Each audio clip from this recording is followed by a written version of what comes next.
नमस्कार. स्टार प्रवाह वाहिनीवर 28 एप्रिलपासून सुरू होणारी नवीन मालिका कोण होतीस तू काय झालीस तू प्रेक्षकांच्या मनात उत्सुकता निर्माण करत आहे.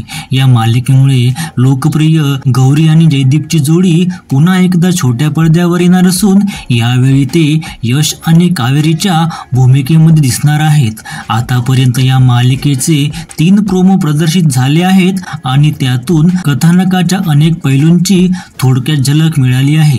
मात्र अजूनही मालिकेतील मुख्य ट्विस्ट काय असणार हे स्पष्ट झालं नव्हतं. नुकत्याच दिलेल्या एका मुलाखतीत मंदार जाधव यांनी या मुख्य ट्विस्ट बाबत सांगितले असून प्रेक्षकांच्या उत्सुकतेमध्ये आणखी भर टाकली आहे.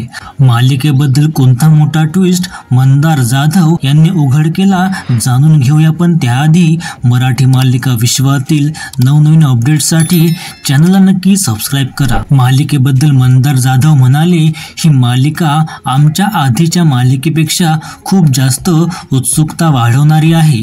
जेव्हा प्रोमो आला तेव्हा मलाही वाटलं होतं की अरे आता कावेरी मुलाला घेऊन घरी येणार, मग सर्वांना गोष्टी कळणार, हे एवढं सोपं आहे, प्रेक्षकांना पण कथानक समजेल वगैरे असे प्रश्न आम्हाला सुद्धा पडले होते.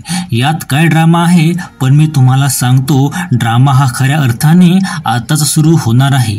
प्रेक्षकांना प्रोमोमध्ये जी परिस्थिती पाहायला मिळाली ती नेमकी का घडलीये, 2 पात्रांमध्ये नेमके वाद काय आहेत, प्रोमोत दाखवले त्याप्रमाणे कावेरी मुलाला घेऊन घरी आलेली आहे, पण ते बाळ तिचं नसतं, तिच्या मोठ्या बहिणीचं असतं.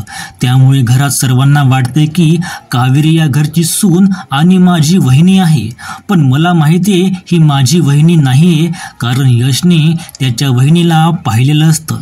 मग ही नेमकी कोण आहे याचा शोध यश घेणार आहे.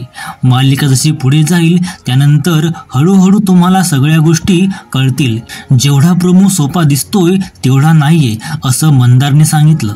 मंडळी, तुम्ही या मालिकेसाठी उत्सुक आहात का? कमेंटमध्ये नक्की कळवा आणि सोबतच चॅनलला सुद्धा सबस्क्राईब करा. व्हिडिओ आवडल्यास लाईक करा, शेअर करा.